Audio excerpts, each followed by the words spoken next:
తీసుకున్నాక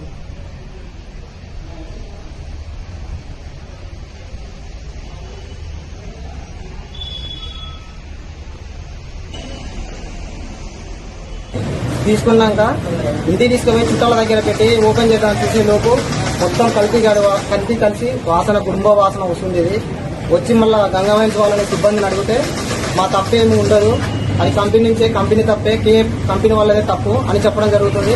ఇలాంటి వారు తప్పించుకునే ప్రయత్నాలు చేయడం వల్ల ఇదివరకు మొన్న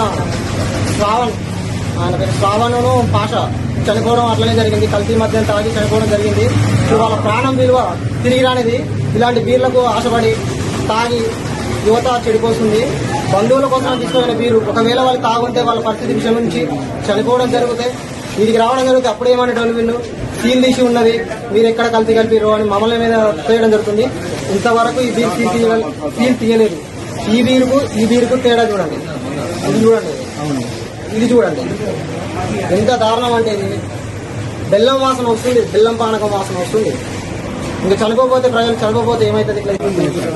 ఇలాంటిది గవర్నమెంట్ సాయంత్రం పూట పైపులు పెట్టి చెక్ చేసే బదులు ఇలాంటి వైన్స్లలో అప్పుడప్పుడు ఎక్సైజ్ అధికారులు తనిఖీలు చేసి ఇలాంటి కల్తీ మద్యం అమ్మకుండా కఠిన చర్యలు తీసుకోవాల్సిందిగా